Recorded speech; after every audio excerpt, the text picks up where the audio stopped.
Hi, fellow travelers.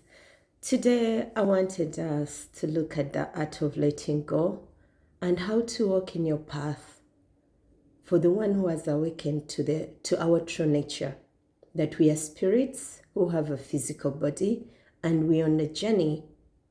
We came to visit Earth. And when you understand what your role in your walk is, and you've walked it and you really know who you are, well, how do you walk in the world that is like this? The Bible enlightens us about how to walk. If you choose to be a disciple of Jesus the Christ, I remember I told you what to understand the meaning of these titles. Jesus the Christ. It's not Jesus. There are those who call upon the body of Jesus. And to that is said, no one is good apart from our Father in heaven. The Christ, the awakened consciousness of pure love, of pure forgiveness. So should you choose to walk in love, to embrace everyone as oneness, is everyone going to welcome you? No. Is everyone going to know you? No. Jesus in the Bible already tells us that if they hate you, if they persecute you, remember they did to all before. Not once we've seen that whoever is a light, people want the light, but they don't want the source. One of the things as we walk earth, before awakening, we hate truth and anyone who stands for it. We all walk as masks and we don't want to wake up, because waking up means taking responsibility. It means relating to your maker and reporting to your maker. It means losing the idea that somebody you have to hold on to something. It means that you stop being a dependent of Christ and choose to walk your path so that you do the work by going with the discipline that made those who won battles, who were able to walk in peace that transcends all understanding. So, like I always say, that everything I say to you is because I'm living it, I've lived it. And then I use what has been written about it. And understanding that, when I say understanding, it means when you say something or do something, you have to have a foundation. And my foundation is my own experiences. My foundation is what has been written in the books, the holy books, because they are different books.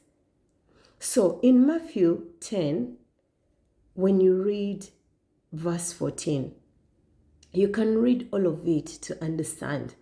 Actually, for those who argue a lot and they say, oh, Jesus was a yogi. And actually, his ways of healing were more natural than what people contrast or argue against. So when he was instructing those who were preaching the gospel, he was telling them that when you go to a household, tell them that the kingdom of heaven is at hand. What does that mean? I beseech you to find out for yourself and make your own meaning. And after what he had said, that don't carry out whatever you've received for free, give out for free. We are never meant to pay for the word of God, because the ones who got it by grace, and it is for the good of others. So if you have to pay, that's why you never understand, because the way the word is given to you is not it's not founded on the true instruction of the Christ conscious.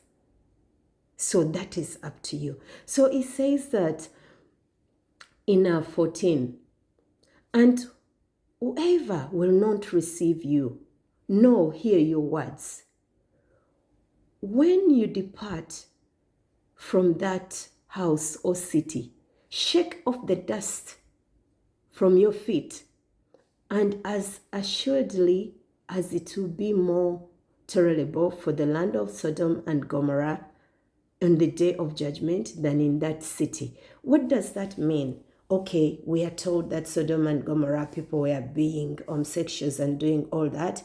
In other words, they were down to the feeds of the body, to the desires and the lust of the body.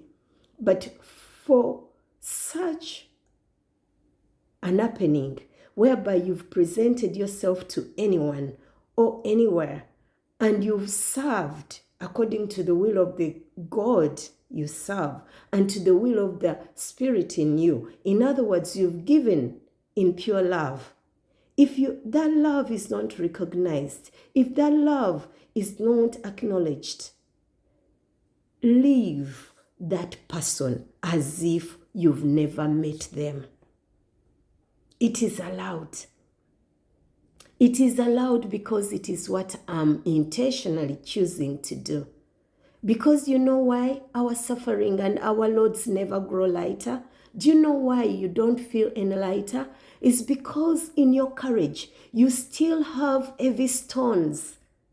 A stone is a lifeless object.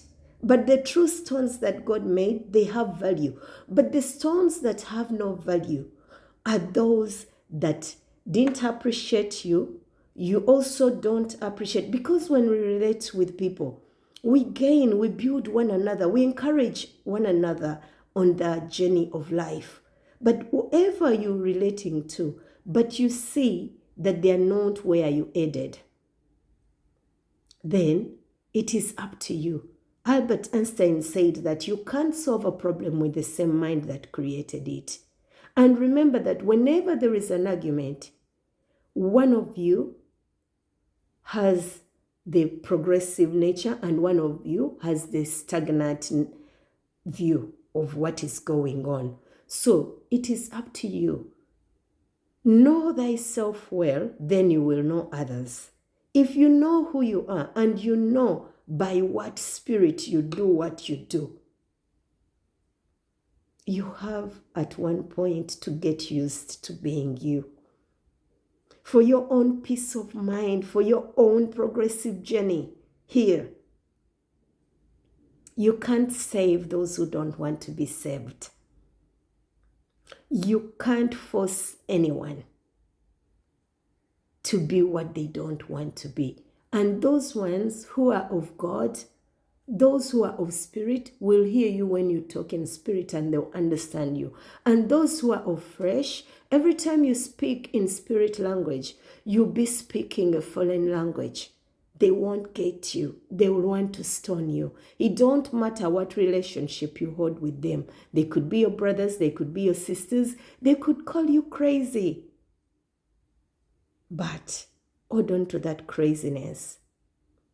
Learn to let go.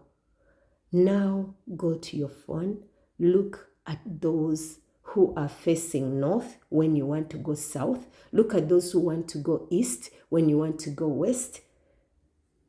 Bid them farewell. Don't forget to be grateful. Be grateful for the goodness you've shared with them. Be grateful for the lessons you've learned from them, because everyone in life is a teacher. Everything in life is a teacher, and everything is also a student. You are a student as well as a teacher. You learn from others as they learn from you. So, don't be scared of letting go. It's not going to be easy because these things are new. The Bible tells you that make your mind new. Open your mind up to understanding. And I told you that every time an insight comes to me, when I do it, I'll encourage you to do it. If you want to do it, well and good. For you, not for me. Because if I found that and I'm working on that, then I am thanking grace I could keep quiet, but I want to share it.